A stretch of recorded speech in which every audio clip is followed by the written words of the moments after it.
Masechet Avoda Zara daf Ayin Gimel Mishnah Yen Nesech Asur ve'oser bekol shehu. Wine that's used for libations is prohibited, and if it mixes with other wine, it will make the whole thing prohibited, even if the non-kosher wine is just a little bit kol shehu. Still, it makes the entire mixture prohibited.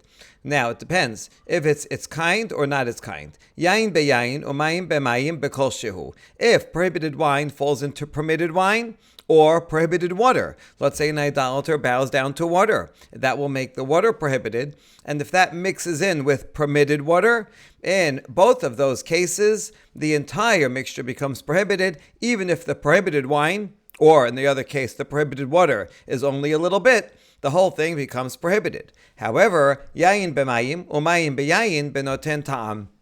If prohibited wine mixes into a lot of water, or some prohibited water falls into permitted wine, in that case, it's not b'kol shehu, but rather enough to give taste. So, if it's just one little drop of wine in a giant vat of permitted water, then it will be permitted, because that little bit of wine will get totally diluted, will not be enough to give taste, and therefore will be permitted. But if it's enough to give taste, then it's prohibited. Zakilal, here's the general rule. Min b'mino b'mashehu, v'shelo b'mino b'noten ta'am. Very important rule, that when you have two things that are of the same kind, same category, wine and wine, or water and water, then if it's prohibited, that falls into permitted. Even a little bit makes the whole thing prohibited.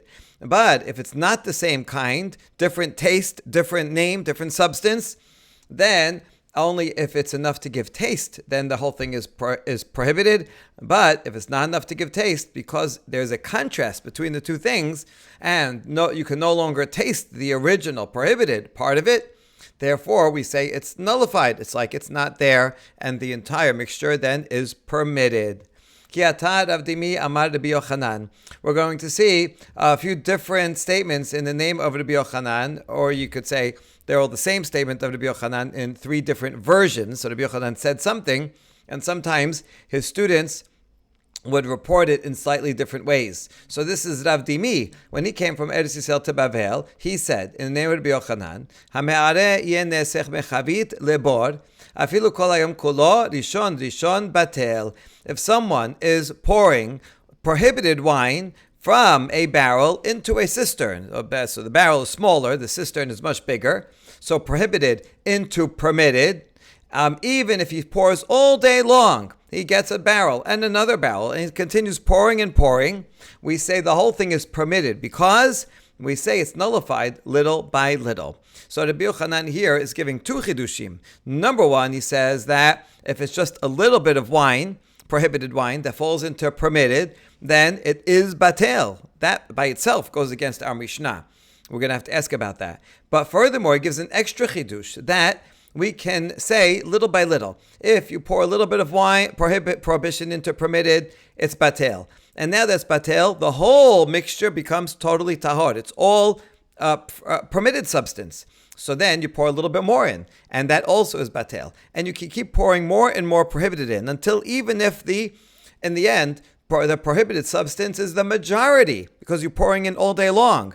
But still, because you pour it in little by little, it becomes batel every time it goes in. And then the entire thing becomes itself permitted. And we do not say that when you pour a lot of prohibited in, when it becomes a lot, then the prohibited substance that you poured in earlier will wake up and say, oh, well, I used to be prohibited. I was only batel temporarily because there was more permitted. But now that you put so much more prohibited, now it will wake up. No, we don't say that. But rather, the first prohibited wine that falls in is nullified, and that's it. It's gone forever. It becomes actually itself permitted.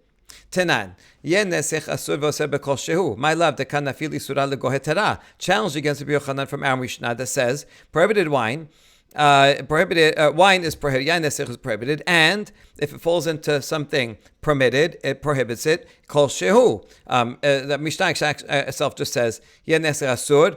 Prohibited wine is prohibited, and it makes prohibited kol shehu. So a simple reading of the Mishnah is as we explained it, Isn't this talking about where prohibited wine fell into permitted wine and it makes it prohibited, even if the prohibited part is only a little bit? Goes against Rabbi Yochanan, who says that it's batel. La dekanafil hetera legoy surah. And we can answer to save Rabbi Yochanan, Rav Dimi's version of Rabbi Yochanan, that no, this Mishnah, our Mishnah is actually talking about the other way around, where permitted wine fell into prohibited wine. And the idea is a little bit of permitted wine falls into prohibited. Well, then the permitted is going to become prohibited because it fell in and it was only a little bit. And even if you pour all day long until you have so much more permitted wine that fell into the prohibited wine, so that by the end of the pouring of all day, maybe you have 99% permitted wine and only 1% prohibited wine, still the whole thing is prohibited, and this would be in agreement with our Mishnah that says kol shehu. So we can reconcile it that way. Tashema. Let's quote the next part of our Mishnah. Yain b'mayim benoten tam. My love, dekanafil chamra d'isura lemayad hetera. When it says that if wine falls into water, then it's prohibited if it gives enough to give taste. Is this not talking about a case where prohibited wine falls into permitted water? And still, we say that if there's enough to give taste, then it's prohibited. But according to Rabbi Yochanan, he should apply the rule that when the first drop falls in, it's batel. The next drop falls in, batel. So it's always going to be batel, even if you end up pouring enough to give taste, but rishon batel. So this would also be a challenge to Rabbi Yochanan.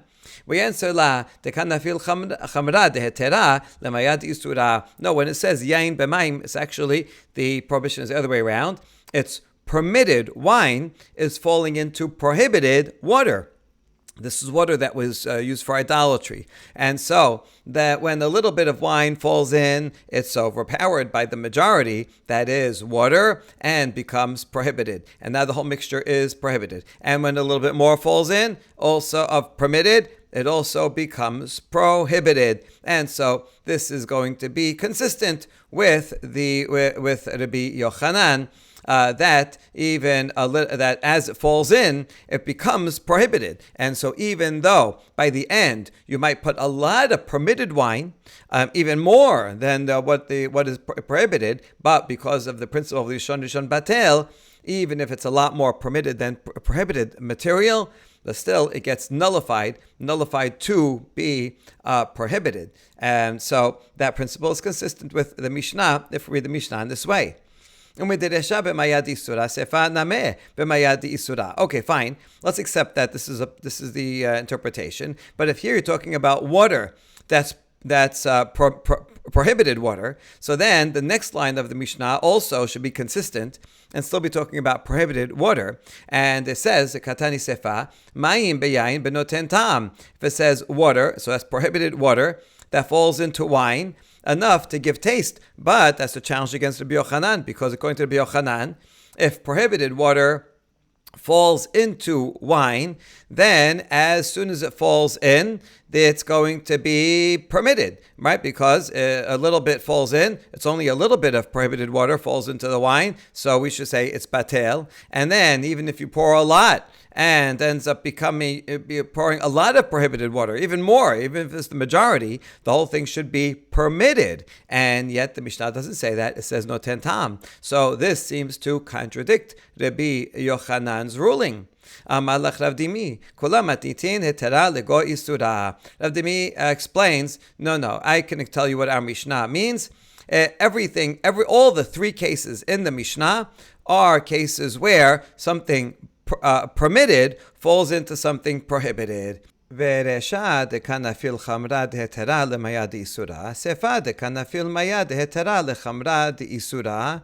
The first case of the min b'she'eno mino is when permitted wine falls into prohibited water, and the second case of min b'she'eno mino is when permitted water falls into prohibited wine, but it's always going to be heter into isur. And therefore, when heter goes into isur, if it goes little by little, then as one drop of heter goes in, it becomes nullified into the isur and all becomes prohibited. And in that case, even if you add a lot of heter, even still it will all become prohibited. However, the Mishnah does say that if it's not noten tam, then it's permitted. So that would be a case, as she explains, where if you poured a lot of the permitted into the prohibited, let's say a lot of water, so much water that it dilutes the prohibited wine and you wouldn't taste the wine anymore, then the mixture is permitted. That's true. But if there's not enough to give taste, then it would be prohibited. And by interpreting it in this way, then we can reconcile the entire Mishnah with the statement of Rav Dimi in the name of Rabbi Yochanan. And now a second version of Rabbi Yochanan. כי אתה רב יצחק בר יוסף אמר רבי יוחנן, המערה יהיה נסך מסרסור קטן לבור, אפילו כל היום כולו ראשון ראשון בטיל. If someone pours a small canteen of prohibited wine into a big cistern of permitted wine, even though he's pouring all day long, one canteen and another, and even though he does it all day long, such that by the end of the day, he poured more yayin nesech into the cistern than there had been permitted wine in the beginning of the day, still we say each little bit that he pours in is batel. And so because the initial big cistern was heter, every little bit that falls in is batel and becomes heter, and the whole thing is permitted. Now, this version of Rabbi Yochanan will have to agree with the interpretation that we just gave to our Mishnah, that the Mishnah is talking about the other way around when permitted substance is falling into prohibited. That's where, as you pour it in little by little, the permitted substance becomes prohibited. More becomes prohibited and becomes prohibited all day long. So that's why it's prohibited, even though by the end of the day, you have a lot more permitted substance that you kept pouring in all day than just a little bit of prohibited that you had at the beginning.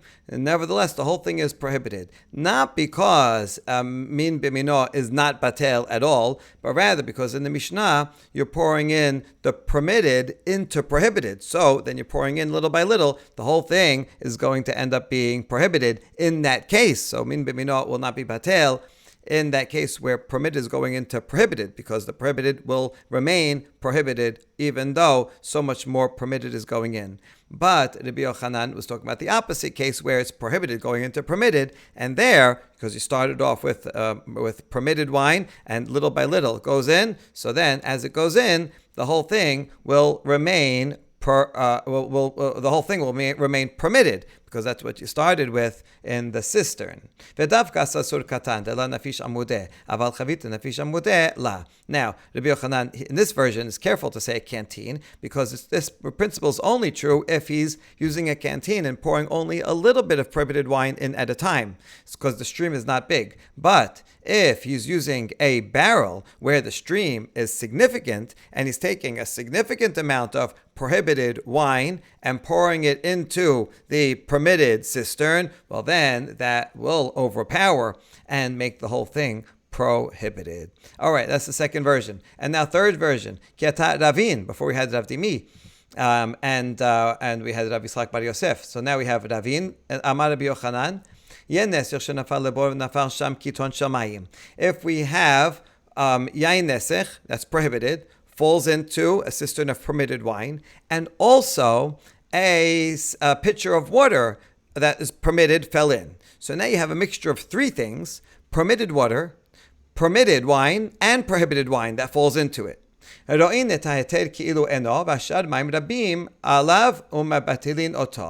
there's two ways to think about it. When the prohibited wine falls in, if it would attach first to the permitted wine, that would be min bimino. It would make all the wine prohibited, and now all the wine being prohibited is more than the water. So the whole thing now would be prohibited in the water too. But we don't say that. Rather, we say that we consider the heter, the permitted wine, as if it's not there. We put the permitted wine to the side mentally. and we look at the water that's there, and if there is enough water to overpower, if it's greater than the wine that falls in, and such that that little bit of wine would not give taste to the water because it's not enough, then we say the prohibited wine is batel within the water, and once that's batel, then we mix up the whole thing because already that mixture of wine and prohibited wine and water, the whole thing is permitted, so that all that is permitted, and now we consider the entire thing permitted. When Rav Shmuel Bar Yehuda came, he reported the name of Rabbi Yochanan, but not an independent statement, but rather a clarification of this one.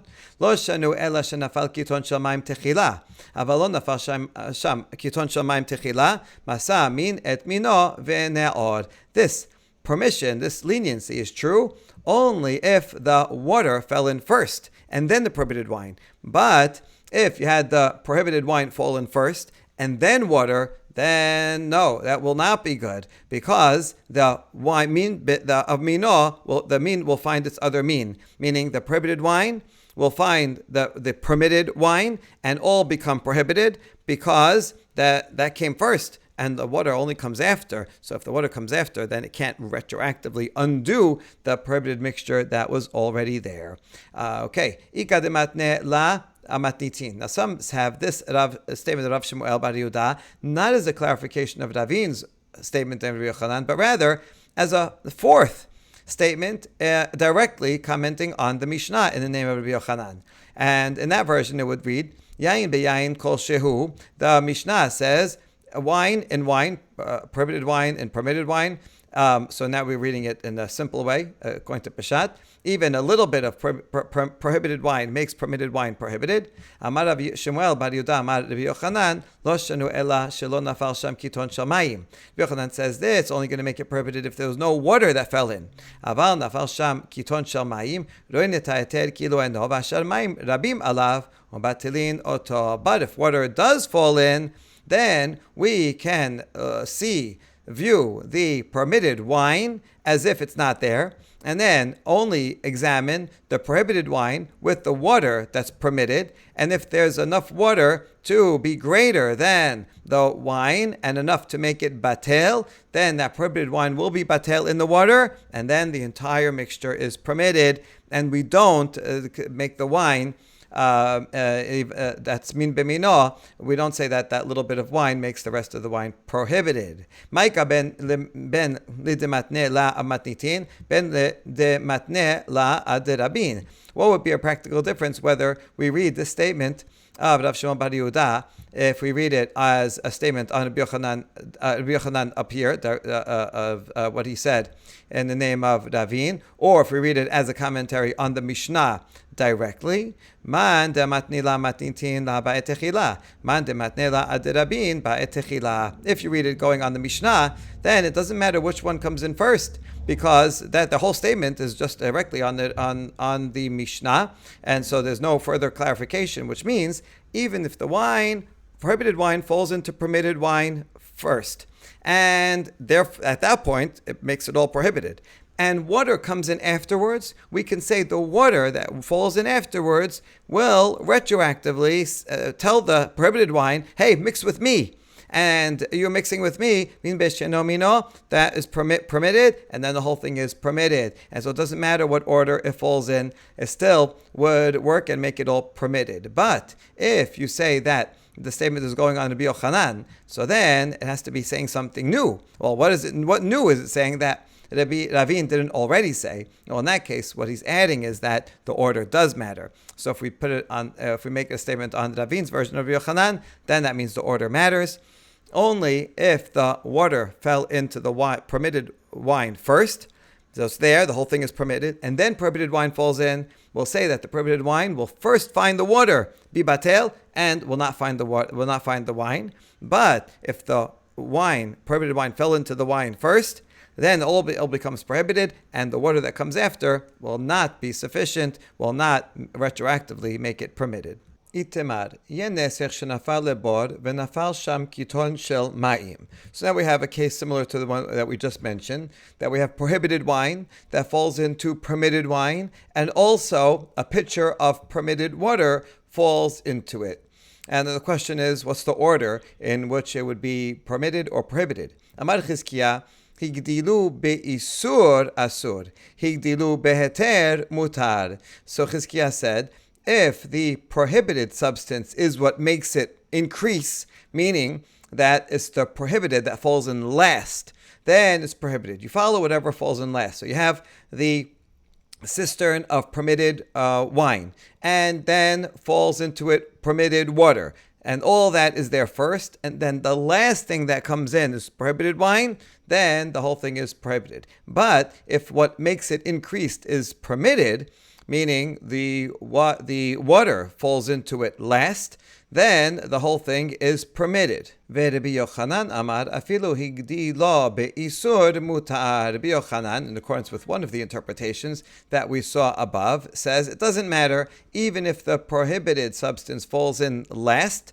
So you have the permitted wine in the cistern, and then the permitted water falls in, and then the wine falls in after. It doesn't matter. It's permitted in all cases, as long as there's water that's permitted that fell in at some point before or after.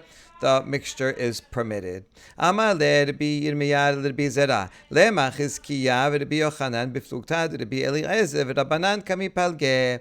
Rabbi Yirmiyah tells Rabbi Zara, let us propose that this machloket between Chizkiah and Rabbi Yochanan, where Rabbi Yochanan says it doesn't matter the order, it's always as long as there's something there that's permitted and then some that's prohibited. We look at the whole mixture together and the whole thing is permitted. And Chizkiah says, whatever fell in last, that's the status. And if whatever fell in last was prohibited, then the whole thing is prohibited. Let's propose that this machloket is parallel to machloket between the Rabbi Eliezer and Rabbanan in the following Mishnah Masechet Orla Ditnan Seor Shel Chulin V'Shel Teruma Shenaflu Letoch Isa. We have leaven. That is chulin, and also leaven of teruma, that's the starter dough, and it falls into a big dough that is permitted dough. And so if you had just chulin, that's all fine. If you had all teruma that fell in, even if it's just a little bit of teruma, but it's causing the rest of it to rise, then that would make it prohibited. But here you have both together. Now, if lo bezeh kedei lechames v'lo bezeh kedei lechames nistarfu v'chimesu, Rabbi Eliezer omer achad acharon ani ba. So there's not enough of seor chulin by itself to make the whole dough rise, and there's also not enough of teruma to make the whole dough rise. But if when you put them together, then it's enough to make them rise, and it does make them rise. Rabbi Eliezer says we follow whatever fell in last. Because if the chulin falls in first, but the chulin is not enough, then teruma falls in. The teruma is what's making it rise now. And so then the whole thing is prohibited. But if the teruma fell in first, so that would have done nothing just if you left it there. It's the chulin that comes that actually adds to that and makes it rise now. And so therefore the whole thing is permitted. So we go by the status of the last thing that falls in. So that's Rabbi Eliezer would be parallel to Chizkiah. Whereas Rabbi Yochanan would agree with Chachamim, who say, Chachamim omerim, ben shenafal isur betechila ben basof, and no asur ad sheyeh bo kedei lahachmis. He says, it doesn't matter what the order is. It doesn't matter if the prohibited falls in first or last. It's only prohibited if the chulin, if the seor of teruma has enough to make the whole thing rise, then it's prohibited. But if not, it doesn't matter if it falls in first or last. It's not enough by itself to make it prohibited. So therefore the thing is not prohibited. So that's Chachamim, which is similar to Rabbi Yochanan, who says also that it doesn't matter whether the permitted water falls in first or last. The mixture would be permitted.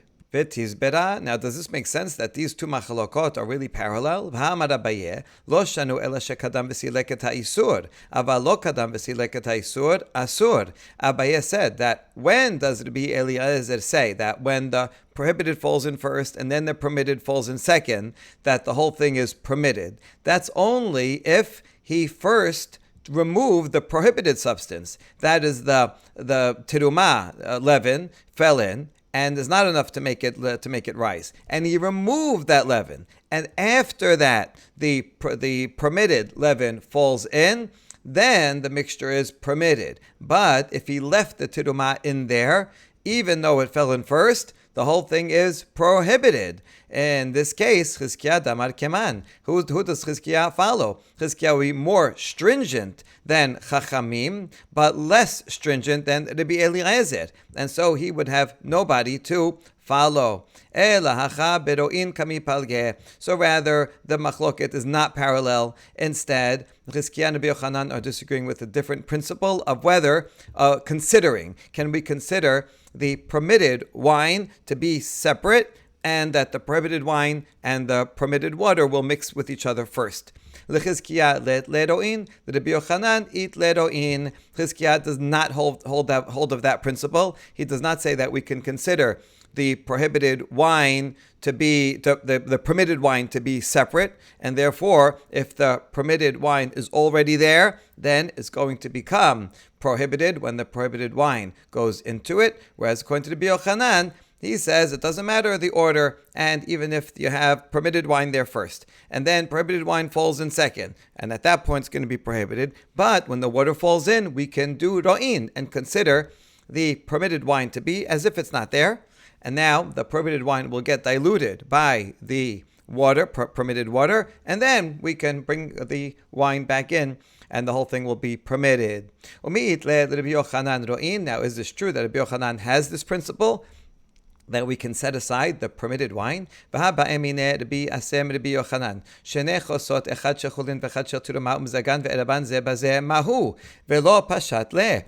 Yochanan evidently does not simply hold of the principle of Ro'in, because one time Rabbi Yaseh asked a question of Rabbi Yochanan about a case just like this, and he didn't have an answer. This case is slightly different. You have 2 cups of wine, one of chulin and one tiruma. Both cups of wine have water mixed into them, because they would always mix water with their wine. And then those 2 cups got mixed up with each other. And they asked him, and he didn't know. Now, if you would have the principle of Ro'in, then it would be a simple answer.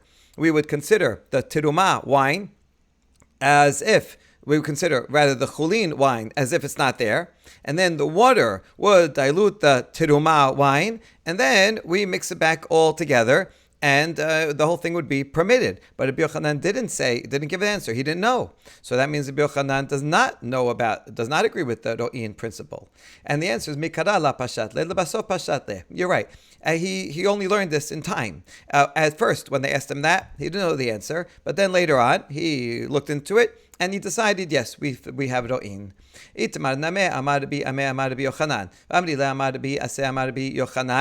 we have a statement that confirms what we just said. In either Rabbi Ameh or Rabbi Yaseh, and they say in the name of Rabbi Yochanan, Shnei chosot, echad shel chulin v'echad shel tiruma, umzagan v'raban ze bazeh, ro'in et ha'eter ki'ilu eno, v'ashar mayim rabim alav umatilim oto. This very case, and we do have an answer in the name of Rabbi Yochanan. You have 2 cups, one is chulin, one is tiruma, and both of them have water mixed into them, and then the 2 cups got mixed up with each other. We consider the permitted chulin wine as if it's not there, and the rest of the water, if it's sufficient to overpower the tiruma that's in it, the tiruma will be batel, and then the whole thing is permitted.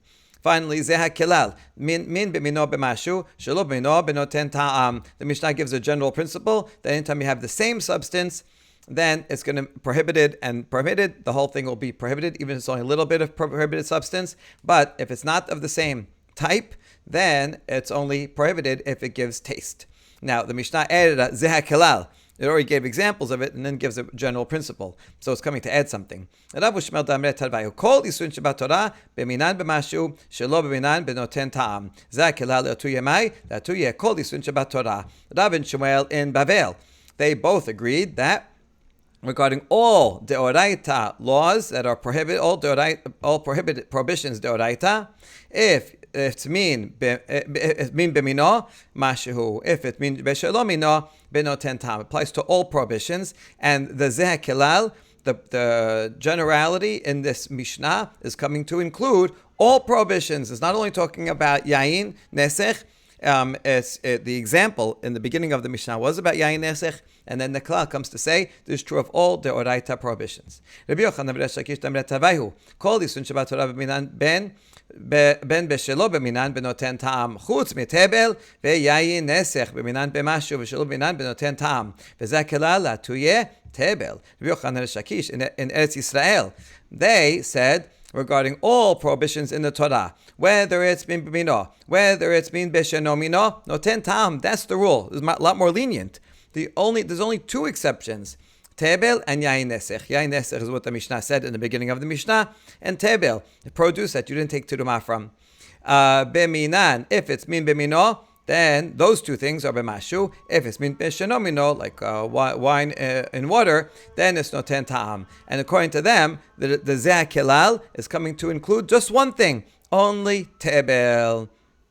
Tanya kivated Rav Shmuel, Tanya kivated Rabbi Yochanan, V'Resh Lakish. We have a braita that supports Rav Shmuel, and there's another braita that supports Rabbi Yochanan and Resh Lakish. Tanya kivated Rav Shmuel. Kol Yisrin Shabbat Torah, b'minan b'mashu, shlo b'minan b'noten ta'am. Here this braita says, regarding all prohibited foods in the whole Torah, if it's in the same min b'mino, mashu, min b'sheno mino, noten ta'am. That's exactly what Rav Shmuel said.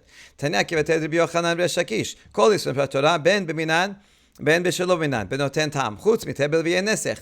B'minan b'mashu, shelo b'minan, b'noten ta'am. But exactly what we said, name of Rabbi Yochanan Resh Lakish, regarding all other prohibitions in the Torah, doesn't matter whether it's the same substance or a different category, noten ta'am, except for tebel and yain nesech. There, if it's min b'mino, mashu, and min b'shelo mino, then enough to give taste. According to Rabbi Yochanan and Shakish, we understand why yain nesech should be an exception, and it's prohibited even b'mashu, when it's min b'mino, because of the seriousness of idolatry. But regarding tebel, okay, tebel, you didn't take terumah, you didn't take maaser. It's true, but okay, why is it so much worse than any other prohibition in the Torah? Ketero kach isuro. The answer is, just as it becomes permitted by just a little bit, it prohibits also with just a little bit. As Shmuel said, for terumah, there's no fixed amount. Even if you have one giant heap of grain and you take one wheat kernel out and say this is terumah, then that's it. That's all you need to do, and the rest of it is not tebel anymore. You still have to take maaser. But in terms of terumah, it's not you solve the problem. So just like one grain can permit the whole pile, so too one grain can prohibit a whole pile if one grain of terumah falls into a large amount. So it makes sense. Is the